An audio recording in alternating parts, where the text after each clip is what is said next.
سورۃ مریم 16 پارے سے تفسیر سنیں گے۔ سورہ مریم یہ مکی صورت ہے۔ اس صورت مبارکہ میں حضرت مریم رضی اللہ تعالیٰ عنہ حضرت عیسیٰ علیہ السلام کی والدہ محترمہ ان کے تفصیلی واقعے کو یہاں بیان فرمایا گیا کہ کس طرح وہ حاملہ ہوئیں، کس طرح بچے کی پیدائش ہوئی، کس طرح وہ اپنی قوم میں تشریف لائیں اور کس طرح ایک دن کے عیسیٰ علیہ السلام نے اپنے جھولے کے اندر اپنی والدہ کی گود کے اندر کلام فرمایا۔ یہ صورت مکی ہے۔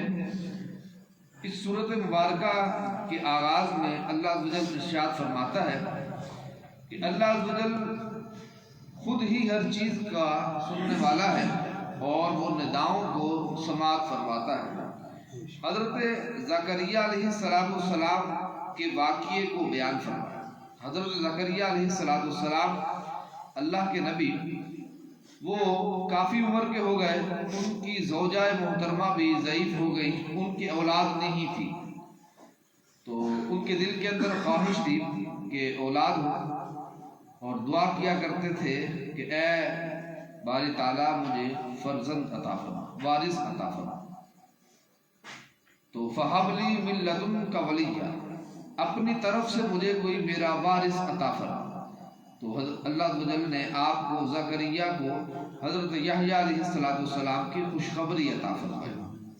حضرت یحییٰ علیہ السلام کا نام خود اللہ عز و جل کی طرف سے رکھا گیا اور پھر فرمایا گیا لم نجعل له من قبل سمیا، اس سے پہلے ہم نے اس طرح کا کوئی نام نہیں رکھا۔ پھر جب یہ حکم خداوندی ہو گیا تو حضرت زکریا علیہ السلام نے عرض کی یا باری تعالیٰ ہمارے بچہ کیسے ہوگا، کیونکہ میں اور میری بیوی ایسی عمر کو پہنچ چکے ہیں کہ جس میں عام طور پر اولاد نہیں ہوتی۔ تو فرمایا قال کذالک قال ربک، فرمایا ایسے ہی تمہارا رب جب چاہتا ہے وہ تخلیق فرما دیتا ہے اور وہ اسباب کا محتاج نہیں ہے۔ پھر اللہ عز و جل نے حضرت یحییٰ علیہ السلام کے پیدا ہونے، ان کی وفات پر اور ان کے دوبارہ اٹھائے جانے پر سلام کو بھیجا۔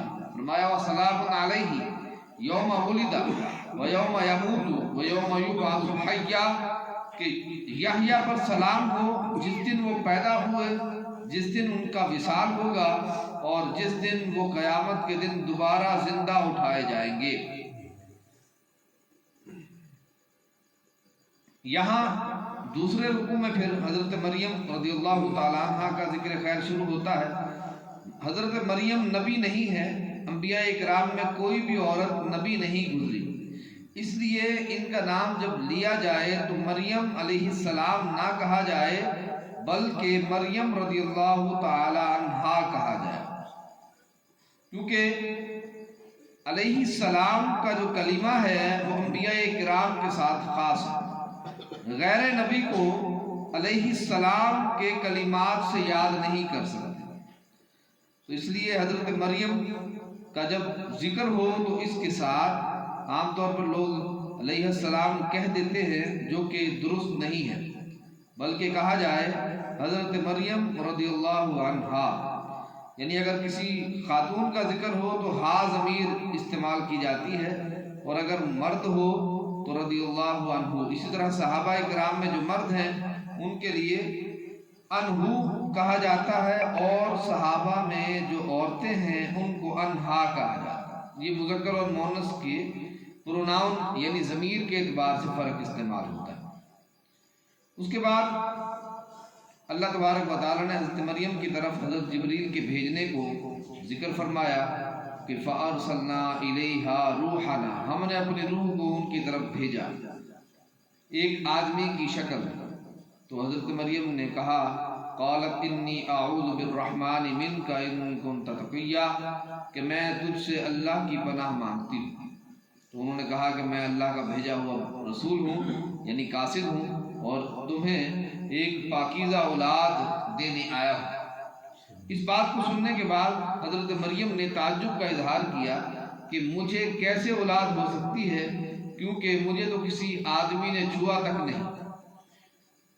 انسان کی تخلیق عقلی طور پر 4 طریقوں سے ممکن ہے، بغیر ماں باپ کے، بغیر باپ کے، بغیر ماں کے، اور ماں باپ کے ساتھ، مرد و عورت کے ساتھ۔ اللہ تبارک و تعالیٰ نے ان 4 طریقوں سے انسان کو پیدا فرمایا۔ بغیر ماں باپ کے حضرت آدم علیہ السلام کو پیدا فرمایا، بغیر ماں کے حضرت حوا رضی اللہ تعالیٰ عنہا کو پیدا فرمایا۔ حضرت حوا حضرت آدم سے پیدا ہوئی، تو بغیر ماں کے آپ کو پیدا کیا۔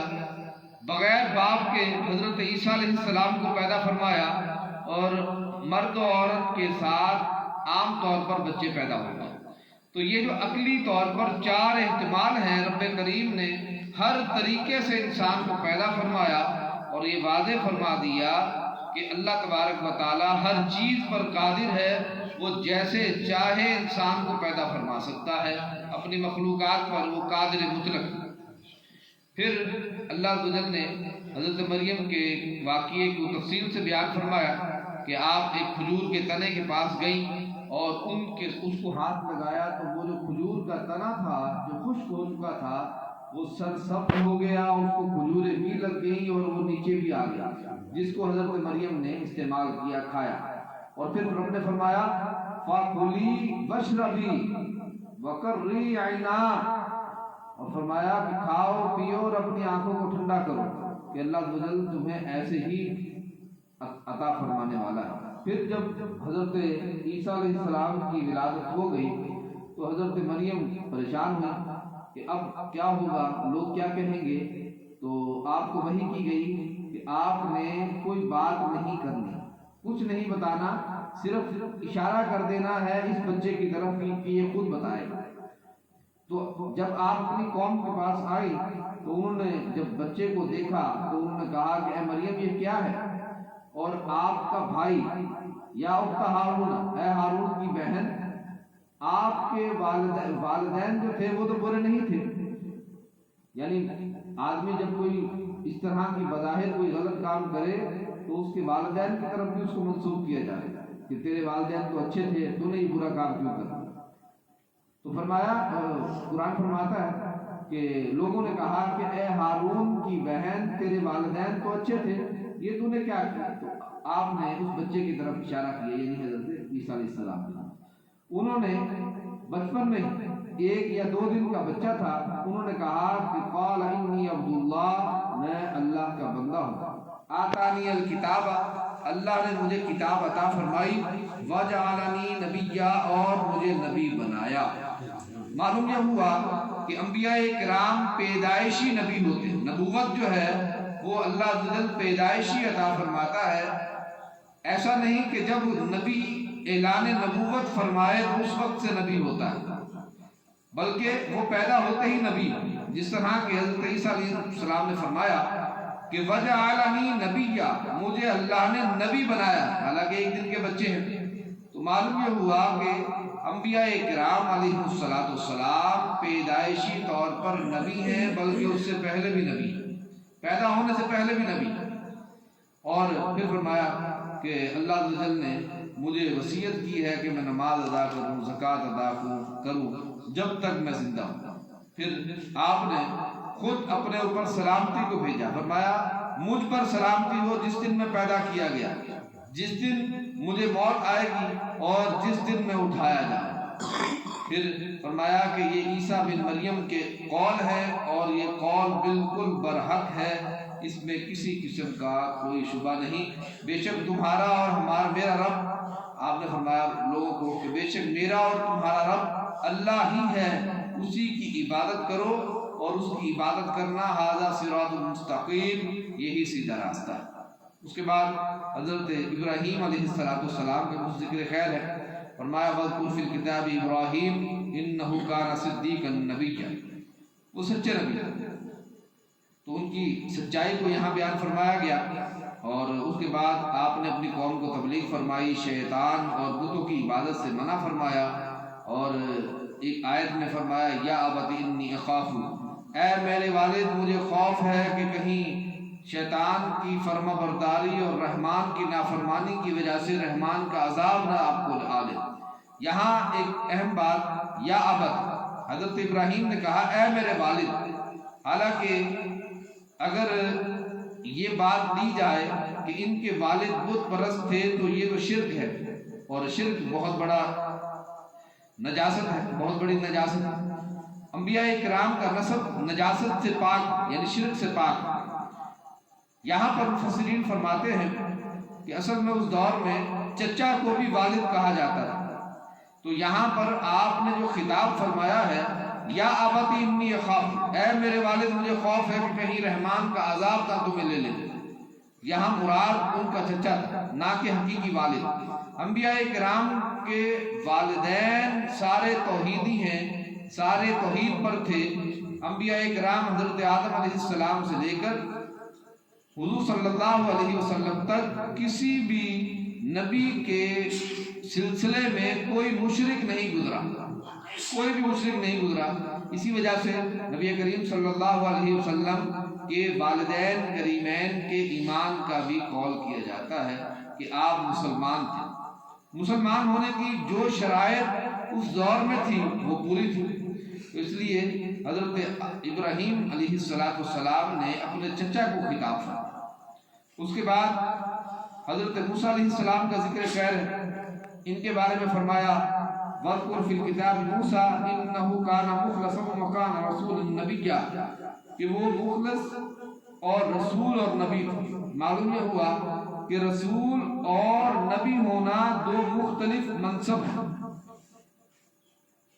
اور رسول جو ہے یہ خاص ہے، نبی جو ہے یہ عام ہے۔ یعنی کم و بیش 1,24,000 انبیاء کرام تشریف لائے، ان میں سے سارے رسول نہیں ہیں بلکہ 313 رسول تشریف لائے۔ رسول کا مطلب یہ لیا جاتا ہے کہ وہ نبی جس کو اللہ عز و جل نے نئی شریعت دے کر بھیجا ہو، یا جن کو کتاب عطا کی گئی ہو، جن کو احکام عطا کیے گئے ہو۔ تو فرمایا موسیٰ علیہ السلام رسول بھی تھے اور نبی بھی تھے۔ تو معلوم یہ ہوا دو الگ الگ منصب ہیں، اور اللہ عز و جل نے بعضوں کو رسول بھی بنایا۔ انبیاء کرام تو سارے ہیں، نبی سارے ہیں، لیکن ان میں سے کوئی رسول بھی ہے۔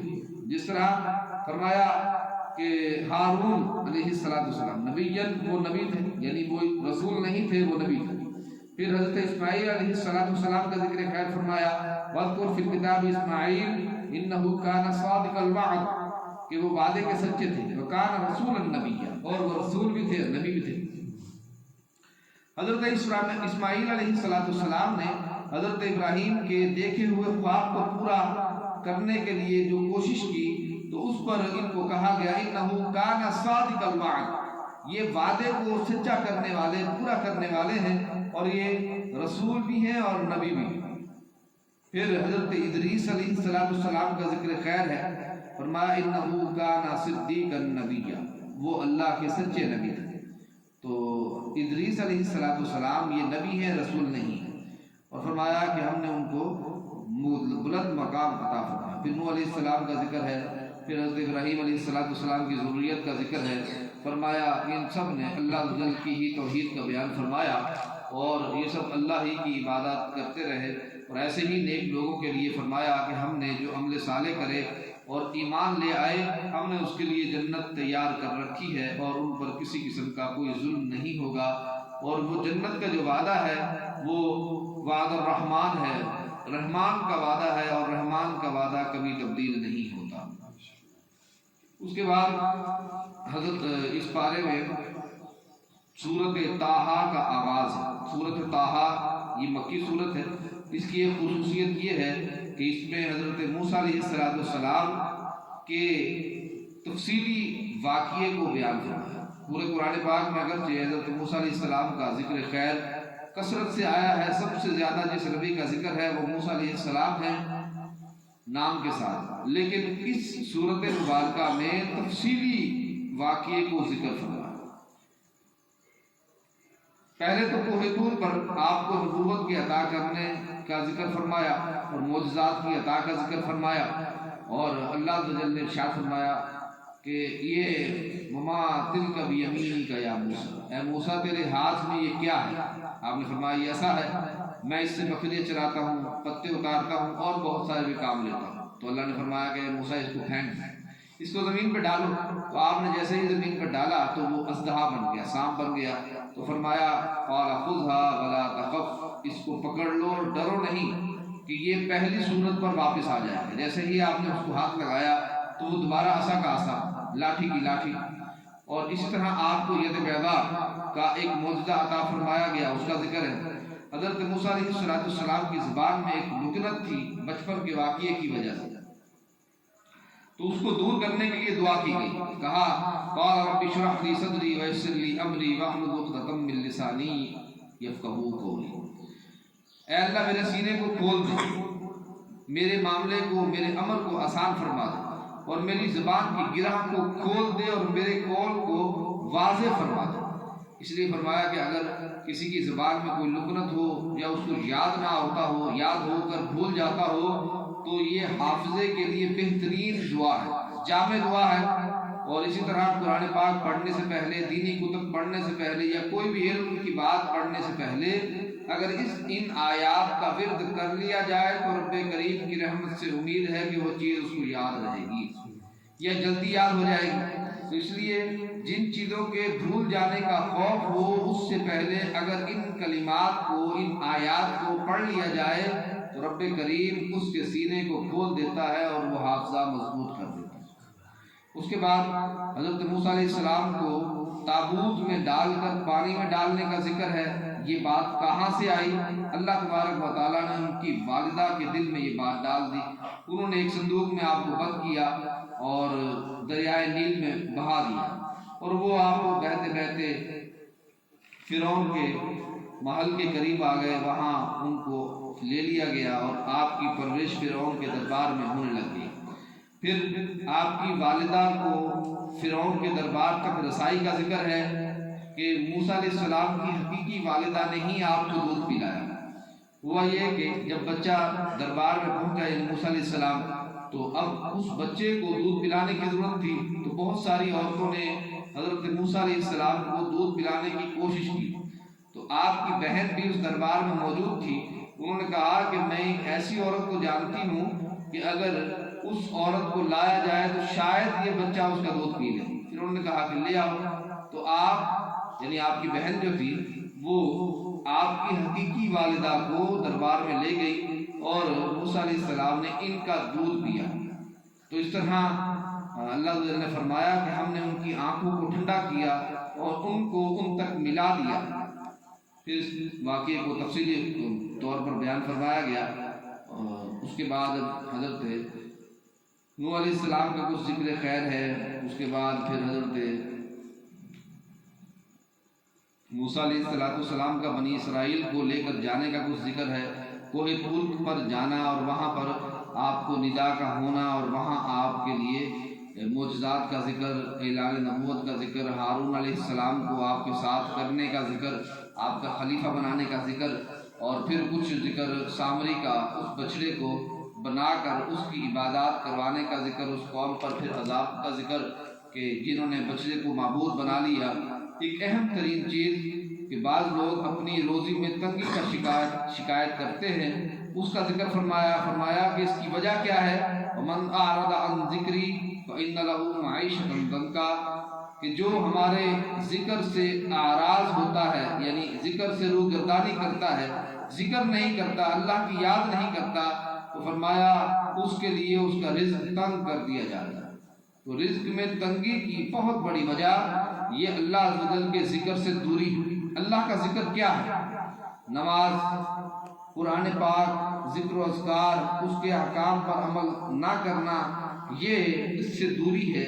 تو فرمایا کہ جو دنیاوی طور پر اپنے اوپر نعمتوں کی کمی کی شکایت کرے تو وہ اپنے احوال پر غور کرے کہ کہیں وہ اللہ کے ذکر سے دور تو نہیں، کیونکہ جو اللہ کا ذکر کرنے والا ہے رب کریم اس پر اپنی رحمتوں اور نعمتوں میں اضافہ فرماتا رہتا ہے۔ اللہ تبارک و تعالیٰ ہم سب کو